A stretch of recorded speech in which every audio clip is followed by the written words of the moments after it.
I'm Corel Painter Master Rutten, and in this video I'll talk about what size and resolution to use for your canvas. When choosing a canvas size, there are two components which work in sync with each other to determine how an image will appear in print and on a computer screen. These are the canvas dimensions and the image resolution. The canvas dimensions define the height and width of an image. A canvas can be measured in either inches or pixels. Images displayed on a computer screen are more commonly measured in pixels. For printed artwork, the canvas is measured in inches and other units of measurement. The second factor, image resolution, sometimes referred to as PPI or DPI, determines the amount of visual detail contained within an image. Resolution can be measured in DPI, which stands for dots per inch, or PPI, which stands for pixels per inch. In printing terms, a higher DPI means the printer will place more dots of ink for every inch of artwork. A high-resolution source image creates a more clear and detailed print than a low-resolution image. If your artwork contains a lot of small details or fine lines, a higher DPI will yield much better print results. A low-resolution print tends to make fine lines look blocky and blurs fine details when viewed at close proximity. In addition to considering how an image will look printed, you must also consider how it will appear on a computer screen. Digital images are made of pixels. Pixels are tiny squares of color that make up an image. Pixels exist in the form of data that makes up the images, and in physical form as the pixels that make up your computer screen. If you look closely at your computer screen, you may be able to see tiny squares. You'll see similar squares if you zoom in very closely to an image. The resolution of an image often differs from the resolution of your screen. Many displays are limited to 72 pixels per inch of resolution. Viewing a 300 dpi image on your monitor will give the illusion that the image is about 4 times larger than it should be because it has more resolution than the monitor can display without zooming. It's becoming more common to see displays which have a higher pixel density, which are able to display resolutions above 72 dpi. So what should you choose for your image dimensions and resolution? Well, there's no universal solution. It all depends on your intent for the artwork. First, you'll want to consider whether or not you'll print the piece, and if so, what is the largest size it will be printed? Will there be multiple sizes or just one?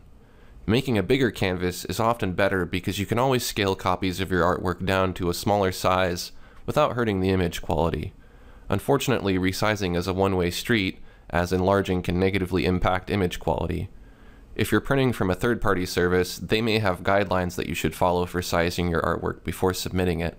If you're not printing your work, you'll need to consider the size and resolution for displaying your work on a computer.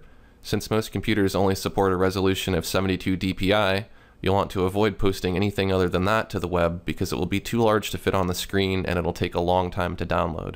Large and high-resolution images should be saved as a duplicate copy that is 72 dpi and sized appropriately for the web. It's best to choose image dimensions that will fit on most device screens. A lot of people use tablets and smartphones to look at art.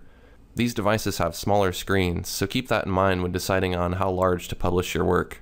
Phone screens are around 320 by 480 pixels, and HD TVs are 1920 by 1080 pixels, so try to stay within that range when displaying on the web.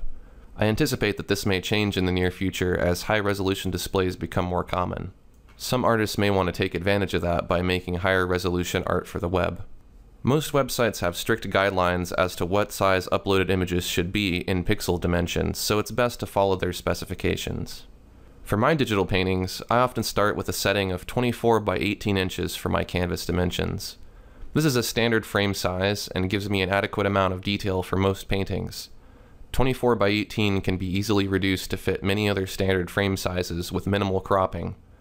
Other common canvas sizes are 4 by 6, 8 by 10, 11 by 14, and 16 by 20. Extra large pieces are expensive to print and don't display full size on most computer screens, so I don't go much above 24 by 18 for practical reasons. For the resolution setting, I usually choose 150 dpi for large pieces and 300 for smaller ones. For most artwork and documents, printing at 300 dpi is preferred, but the difference in print quality is not very noticeable on large pieces because you'll be looking at the prints from farther away. Did you know that roadside billboards are printed at a very low resolution? This is because the farther you are from an image, the less resolution is required to see a clear image. The downside to working at 300 dpi or higher is that it creates a much larger file which can make Painter run really slow even on a fast computer. High-resolution images also take up excess space on your hard drive. So to recap, choose image dimensions that match your printing intent. Larger canvases are safer because you can always reduce, but you cannot enlarge without losing image quality. Choose a resolution of 72 for the web, 150 for large prints, and 300 for smaller prints. You can use other resolutions as well. Some people like 240 dpi, and some go as high as 600 dpi and even higher. Again, increasing image resolution increases image file size, so making an image too large starts to negatively impact efficiency, printing, and exhibition. Well, I hope that took the guesswork out of choosing a canvas size and resolution. If you found this information helpful, take a quick second to like this video and share it with your friends. And if you're new to my channel, click the subscribe button to get free updates when I release new videos. Thanks for watching, and I'll see you next time.